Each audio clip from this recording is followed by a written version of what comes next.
How you doing, John? How you doing, Holly? Looks like we got all set, ready to go. The transporter's due here tomorrow morning, Monday, at about 7 a.m., so I'll be here nice and early for them. But there's a few things I wanted to go over with you on the car. Seeing as you're not going to be here to pick it up directly, I just wanted to go over a few things. Pretty simple old car, but sometimes things can be a little confusing. When you roll these windows up and down, there's plastic rollers inside these doors and they can fatigue. So when you roll it up, kind of gently pull up with it, give it a little helping hand. And then same thing, when you roll it down, kind of push on it ever so slightly. These rear windows, same thing. Just kind of push it down. You'll probably have these windows down all the time anyways where you're at. It's about 45, 50 degrees here in Chicago, so it's a little nippy this morning. As far as the top goes, just basically unlatch it from the inside. Motor it down, get it to about halfway, and then come on back here and give the rear window like a little karate chop in the middle here. And this will eventually make it where it has its own fold right smack in the middle, and it'll last longer.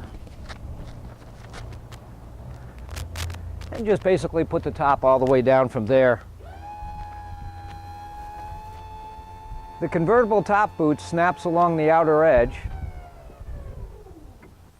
and in this little seam right here. So what you'll do is you'll kind of tuck this in here and then close the handles. Now the top boots are somewhat difficult to put on because they're real tight, but given the hot weather you guys got down there, if you lay it out in the sun a while, it'll stretch out and you won't have any issues at all. It's not a bad idea when you put the top up and latch it to make sure the windows are down. This way it's not fighting the windows. But again, you're probably going to have these windows down all the time, so I don't think that'll be a big issue for you. But same thing, when you motor the top up, hit the switch.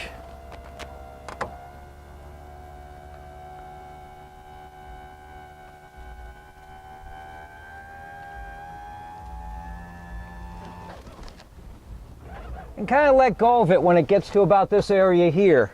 I always start with the furthest one over here and kind of pull and bring this into the guide. Latch it. Same thing here. Then you can pull this down and latch it here. All right. You know, you don't have to leave the top up every time you're done with the car, but I would say at least maybe every couple weeks or once a month, you know, even though the top's probably going to be down every time you use it. Put it up and latch it. It'll keep the top itself from shrinking, and eventually it would get more difficult to latch. Inside the trunk, use the key to open it. We have the paint to a level where it's like fine furniture, so it's real shiny, real smooth. So the idea is to not touch the paint, so this way it doesn't mar it at all. But we have this dressed up nicely inside here. I have my tank top protection panel in here for you. So this way if you drop your golf clubs in there or anything from a garage sale, if you're like my wife, you won't damage the top of the gas tank. And when you close the trunk, just use this to close it. We have it set so it just closes right down. You don't have to slam anything. As far as underneath the hood goes, open your hood latch, then you could use this molding to lift up on it. So this way, you're not touching the paint. Now, John, you're probably going to be the man to be taking care of the stuff under here. It's fairly simple, fairly straightforward. You can see everything under here as opposed to newer cars. You got your master cylinder back there. You got your oil fill here. Check that every couple months. You got your power steering fill right here. Check that once in a while.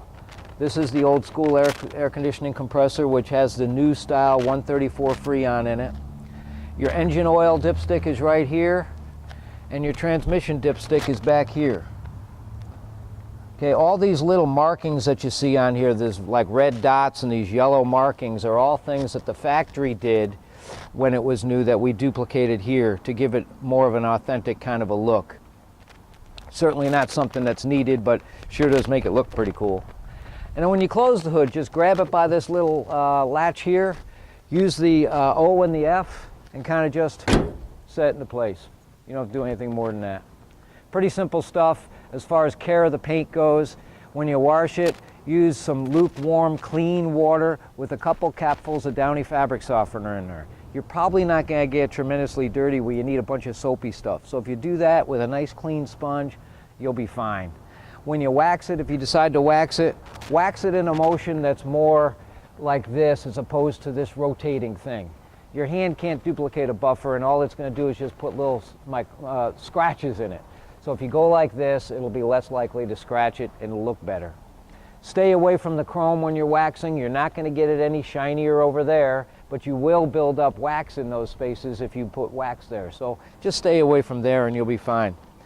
Other than that, have a lot of fun with it. We had a lot of fun putting the car together for you. If you want me to put something else together for you, you know it'll take a little bit of time, but I think you'll be satisfied with the end result. Thanks again for the business, and I hope you enjoy the car.